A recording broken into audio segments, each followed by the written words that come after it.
So I'm going to be talking about infrastructures, okay? So this is episode 4.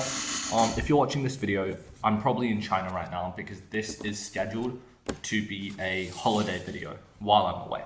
So what are we going to use? So infrastructures, okay? So I'm going to talk about what tools we're going to use. I'm going to talk about, basically what tools we're going to use and how we use it, I assume. So in business, there are a lot of things, right? Back-end operations, front-end operations, all these types of things, And the first thing I want to cover off is your payment processor. What payment processor should you use, okay? And the thing is, most people use PayPal and Stripe. PayPal or Stripe, one of those two things, okay? Now, for anyone using PayPal right now, fucking stop it, okay? Stop using PayPal because it is rubbish. They have a habit of withholding your money for no reason other than it looks suspicious, okay? And you can't even dispute it, okay? I know people who've had $1,000, $2,000, $3,000 payments. I've heard of people with like $10,000 payments held by PayPal, right? They just stole their money because it looked suspicious, okay? In fact, PayPal's terms and conditions basically say it doesn't want businesses to use their platform because it's not built for it, okay? They tell you to verify your identity every 5 minutes, right? And like every goddamn payment, right? And it is just a rubbish tool to use. In the case that you are using it and you can't use anything else for whatever reason, okay, as soon as the money goes in, pull it out ASAP before they take your money away, okay? So, and what about Stripe, you might say? Now, Stripe is all right. There is normal Stripe, and then there is Stripe Express. Now, the only difference that I'm concerned about, that I'm aware of, is that Stripe Express has instant transfers the funds instantly from your Stripe into your bank account. And the payment processor fee is like, 3%, okay? And normal Stripe, it could take up to 5 days, which could be really problematic, okay? And I say that because it has come in the way of my service delivery as a business before. Now, you might say, okay, well, Lucas, like, if they're really shit, what else should you use? I've heard Fanbases is good, maybe Wise, maybe Revolut, I think it's called. But I think there are two things that stand above all of them, okay? There's weaknesses in basically almost just about all payment processes, okay? So, Fanbasis, it's just the fact that you have to hop on an onboarding call with them and pay $99 a month just to keep the thing running, okay? Wise, I've heard from people that it could get you, banned from certain places, and not banned from certain places, but you could get your account banned. And Revolut, I've actually only heard good things about, and I think it is a pretty decent platform. But I still think there are two things that can stand above it. Number one is bank wiring. Now, you might complain because bank wiring has a high transaction fee, but that's actually just not true. That's just not true, okay?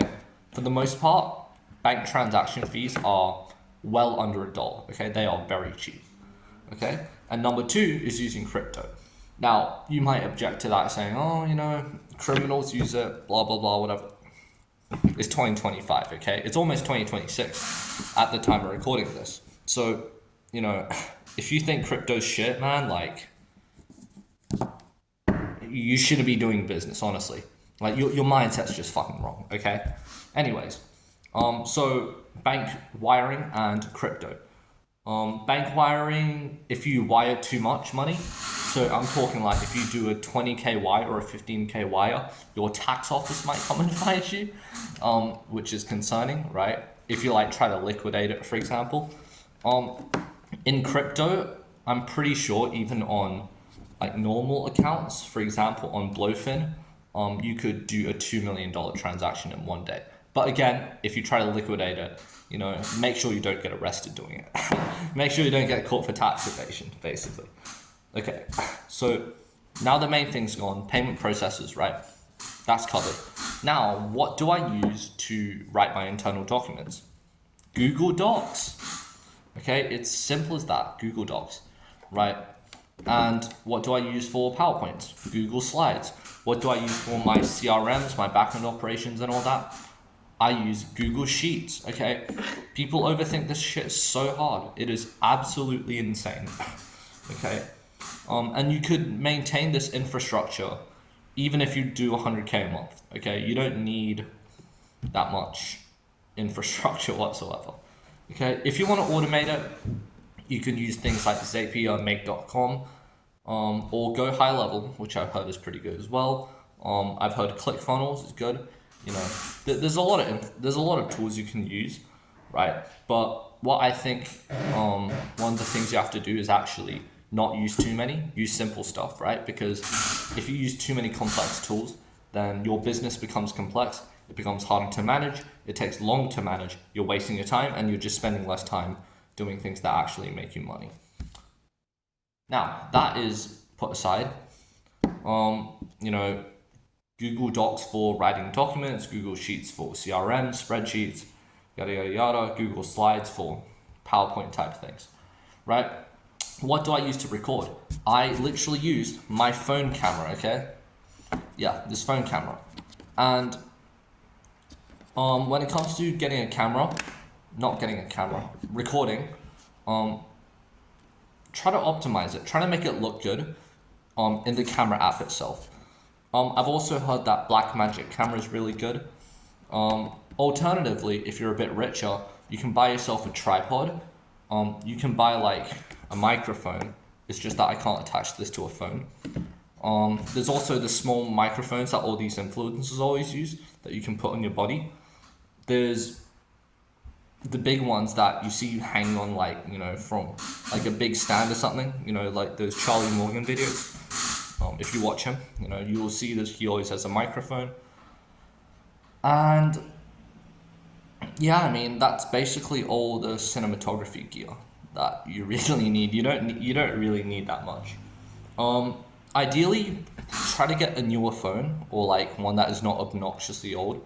Because I say this because my phone is pretty old, and there's quite a few limitations to it. Anyways, next up, what do I use to keep my storage, right? Because this is actually a thing that is very under-discussed. I used to use Google Drive, and I still do, for things like documents and things that take up less space. But for videos, what I like to do is actually to use my computer's internal storage, because it has over 200 gigabytes of storage, while a normal Google Drive plan only has 15. Okay, so if you guys are always running out of space on Google Drive, that's a trick that you can use. I don't think there's much else to cover. Yeah, I don't think there's much else to cover. It might seem like a weird video, but you know, a lot of the things, you know, a lot of the tools that we actually use are very crucial, and it's like all these little things that your normal business wouldn't actually talk about. And it's good that I get to make a video like this, because most people never talk about it. And yeah, I hope it solves a lot of the issues that you guys are talking about. And yeah, I'll see you guys next time.